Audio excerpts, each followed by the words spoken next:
Welcome to another edition of Carnivore Bites. I'm your host, Jeff Sherman, along with Dr. Eric Lopkin. And the big kahuna, the big news item, is obviously the State of the Union address. Let's face it, Biden needed a grand slam home run. Am I correct in that? He needed a grand slam, and he basically walked. And I'd give him a single. A single down the foul line. It was not, when Biden, the standard's so low, if he doesn't crap his pants, that's a victory. And speaking of that, he was getting out of Ash Wednesday, and a reporter it's really getting scary. His wife, Dr. Jill, basically pulled him away from the report. It was like somebody you would do like in a nursing home. But yeah, so getting back to what we're talking about, we needed. He was up late last night, so he can't be functional today. That's true. He was up past 10. Forget about it. Yes. So I think he needed a home run. I think he hit a single. I think it was also very interesting, the rebuttals. They've always had rebuttals from the opposing party, but you had a formal rebuttal by one of the squad members, and then AOC went on MSNBC and gave her own quasi rebuttal. That does not speak of harmony. It's not kumbaya. Not only does that not speak of harmony, I mean, it is historic. The president's own party has never felt the need to rebut the State of the Union, but you had Rashida Tlaib do a rebuttal. You had AOC go after Biden. You also apparently, and I have not been able to find the video on that, a Democrat from Colorado did a rebuttal. So you have three different Democrats all deciding they needed to rebut the president of their own party. I have never seen that in my adult life, and even it's previous never to happened. Adulthood. Exactly. Thank you very much. There were some funny moments before we get into some of the more serious. Nancy Pelosi, I know it used to be the party of youth and vigor. Now it's of senility. What was going on? She's standing up in an inappropriate time and rubbing her hands? The hell is that all about? Well, there were a couple of things like that. She did that. The camera also caught Chuck Schumer standing up, sitting down, and then getting back up to do a standing ovation.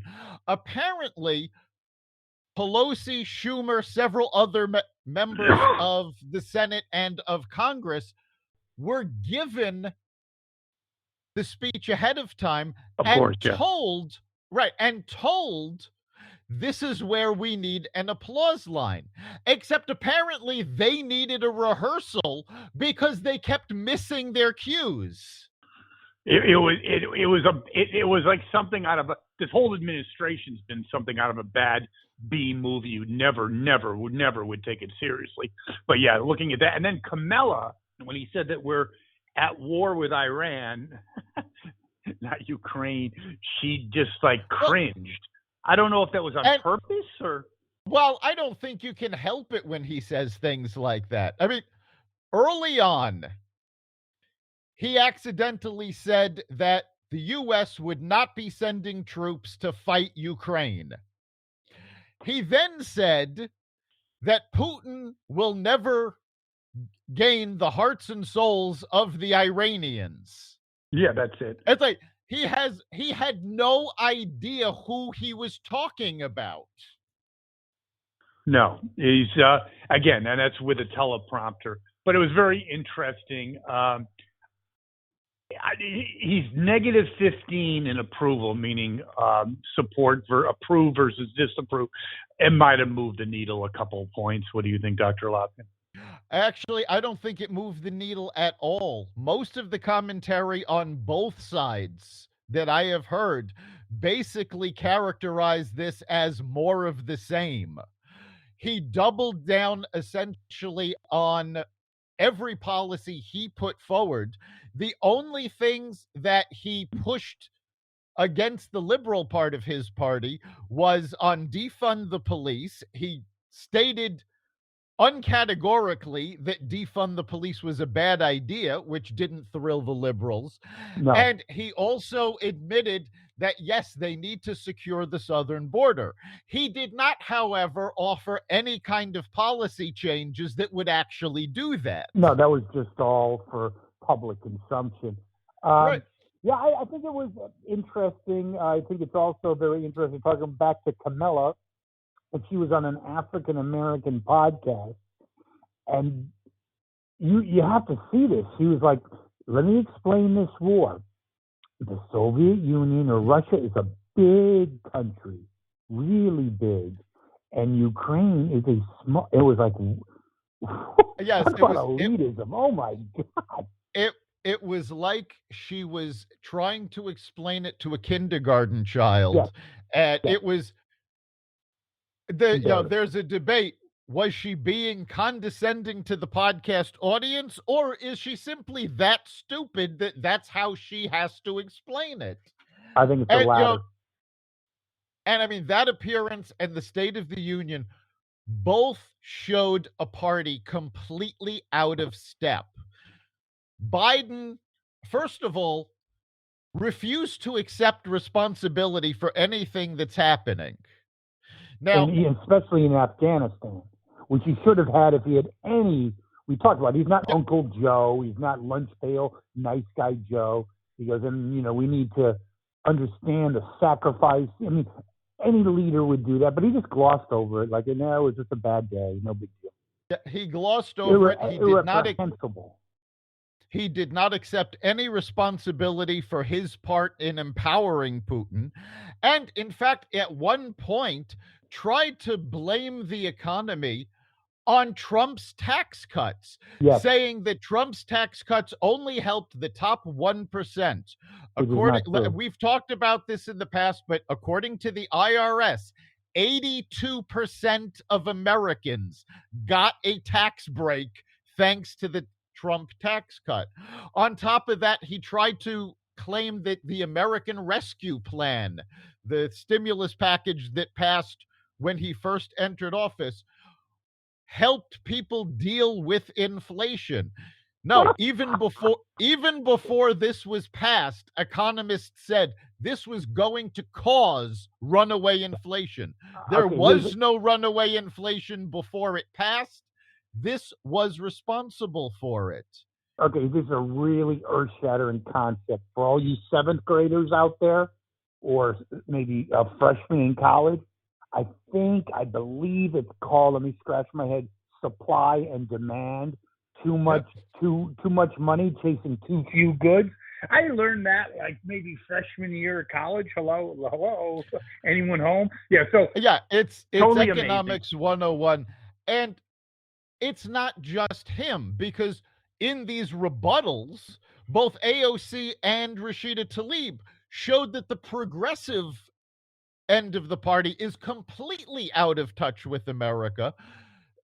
Tlaib's rebuttal was essentially a temper tantrum over the fact that America has been rejecting the progressive policies for over a year now. And this is not the first time this has happened. The progressives need to realize that they are not the majority. If you go back to the Clinton administration, for the first 2 years of Bill Clinton's administration, he was a liberal darling. They loved him. And then he got shellacked in the midterms and went, oh, if we're going to get anything done, if we're going to work, we're going to have to work with the moderates and Republicans, and he reinvented himself as a centrist. 100%. My only caveat to that is when you say liberals of 30 years ago, they were people that were not inside an insane asylum. It was a big difference. Liberals from 30 years ago were not nearly as whacked out as they're not squad clinically is. Insane. No. So and they don't know anything about anything. Go ahead. I'm sorry.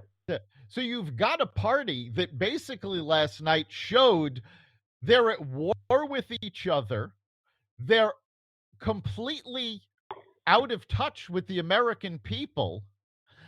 And something that most people seem to have missed, But I think this actually shows where both the Democratic and Republican parties are moving to. Joe Manchin was sitting with the Republicans. Did not know that. That's fascinating, Lopkin. Yeah. That is, I do research before the show to get news topics. You're the brains, I'm the grunt. And I didn't see that anywhere. Yeah, I caught it in a couple of places, but yeah, immediately after the State of the Union, several commentators, actually in a state of shock, commented that, oh my God, Joe Manchin was sitting with the Republicans. I can't believe he hates Chuck Schumer, by the way. And I'm sure he doesn't have love lost for the other ones either. I'm sure he doesn't, but this has got to send fear shooting through the Democratic Party because they know they're going to lose in November.